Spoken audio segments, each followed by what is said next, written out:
For a long time, scientists have been looking for exoplanets where humanity could potentially exist outside of Earth.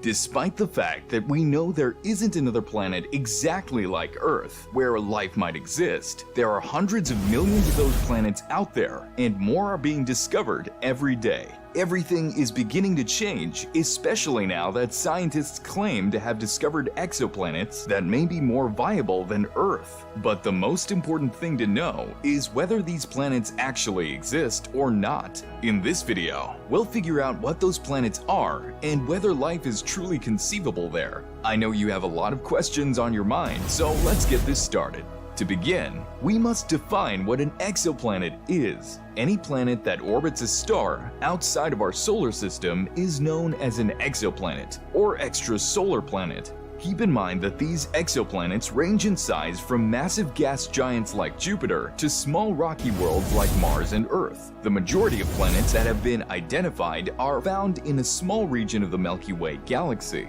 According to NASA's Kepler Space Telescope mission findings, there are more planets than stars in this galaxy.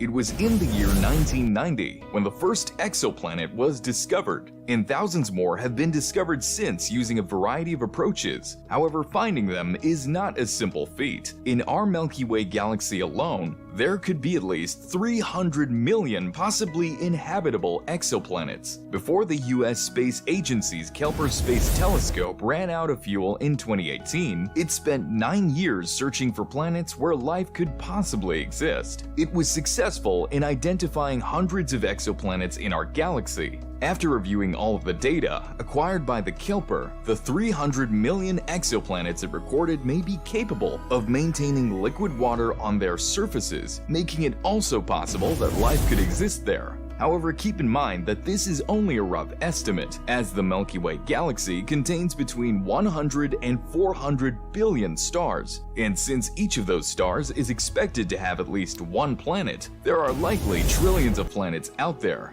You might believe that all you need to find exoplanets is a telescope, but that is not the case. In fact, seeing an exoplanet is as rare as seeing Saturn from Earth. Luckily, there is a method of identifying planets known as direct imaging, and very few exoplanets have been discovered this way. However, the transit method was utilized to discover the majority of exoplanets. The fading of a star as a planet passes in front of it is measured using this method. Exoplanets can also be discovered by monitoring the star's light spectrum. It detects signs of a planet pulling on the star, which causes the light to change, or by employing gravitational lensing. If scientists use these three methods to find exoplanets, they will be able to find more exoplanets every day in this huge universe. If we're looking for exoplanets that potentially support life, what we need to do is to study a region where planets orbit their host stars in the habitable zone, also known as the Goldilocks zone by some scientists. The Goldilocks zone is an area surrounding a star where the temperature is neither too hot nor too cold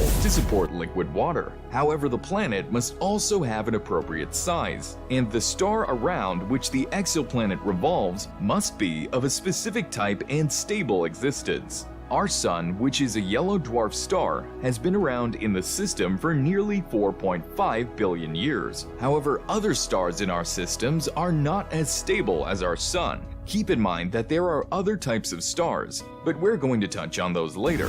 At 4.2 light-years from Earth, Proxima b was discovered by the HARPS telescope in 2016. Proxima b is the exoplanet that is considered the closest one to our solar system. It is thought to be at least 1.3 of the Earth's weight, and is located in the habitable zone of its red dwarf star Proxima Centauri. However, it was recently discovered by a new telescope called ESPRESSO to only be 17% more massive than our planet, meaning Proxima b is more Earth-like than it was previously thought. Because of this exoplanet has the potential to sustain life. Additionally, it has the appropriate distance from its host star to be able to produce liquid water. Scientists feel that the planet could be livable, and that future generations that can create speedy spacecrafts could visit it in search of life. A gigantic solar flare, however, had erupted from the exoplanet's red dwarf star, and the explosion created 1,000 times brighter light than the star itself.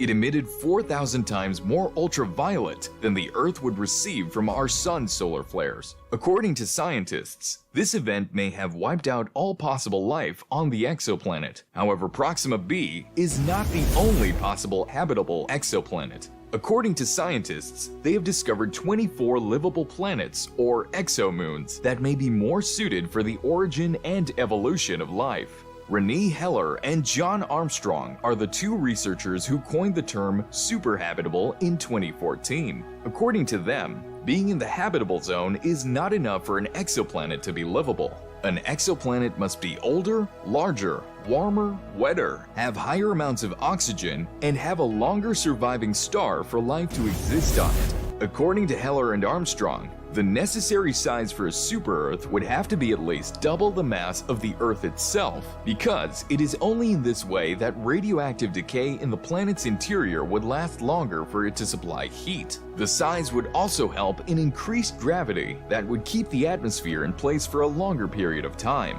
Scientists chose the 24 superhabitable exoplanets because they have the correct size of the star, the right lifespan, and are located in the habitable zone. Many of these exoplanets orbit around G-dwarf stars, stars that are like our Sun. However, researchers are also examining exoplanets that move around K-stars and orange dwarf stars, which are colder, less massive, and less bright. In the Milky Way, there are 50 more orange dwarfs than yellow dwarfs. I know that planets orbiting around K-stars may not seem suitable for life to exist, but they have a considerable advantage. Their lifetimes range from 17 billion to 70 billion years, whereas our Sun was estimated to be alive for about a 10 billion year lifespan. That only means that if life began on a planet orbiting a K-star, it would have had considerably more time to evolve than life on Earth has had thus far. Given that complex life evolved on Earth over 3.5 billion years and advanced species such as humans over 4 billion years, a larger exoplanet could mean more space for landmass and habitat. These highly livable planets would also have higher gravity and a thicker atmosphere, allowing useful organisms to spread life through the air. According to planetary scientists, the age of a highly livable exoplanet is between 5 and 8 billion years. We all know that water is required for humans to be able to survive, as well as with other organisms. This means that planets with higher moisture levels and average surface temperatures that are around 8 degrees Fahrenheit higher than Earth may be more livable. Additionally, more life forms can be found in warmer and wetter places, so some of these livable planets may mirror Earth in the early Carboniferous period, which occurred around 359 million years ago, when the planet had a tropical rainforest-like climate. Proxima b is followed by Gliese 667cc, another nearby superhabitable planet that orbits a red dwarf star in the Gliese 667 triple star system. Gliese 667cc is 23.62 light-years away and comprises 3.7% of the Earth's mass. Kepler 452b, sometimes known as Earth 2.0, is another possible superhabitable planet. It circles a G-star, which is comparable to our Sun, but 1.5 billion years older and slightly larger. Some researchers suggest that an ancient civilization may have existed on Kepler 452b or on the Moon orbiting it. However, some believe that we are already witnessing a glimpse of the Earth's potential fate through this exoplanet. This is due to the star it orbits running out of fuel and exploding into a red giant. However, there will still be no technology that can discover the presence of oxygen in the atmospheres of these exoplanets. Everyone is hopeful that the James Webb Space Telescope, which will be sent into space on an Ariane 5 rocket, will answer the unanswered questions. Many people claim that the telescope's technology is unlike anything ever developed. It is the Hubble Space Telescope's successor and will be a formidable new tool in the search for exoplanets that potentially sustain life. The James Webb Space Telescope will launch 940 million miles from Earth, well beyond the orbit of the Moon. It will be the largest observatory ever sent into space, employing cutting-edge optical science and engineering to glimpse the unknown.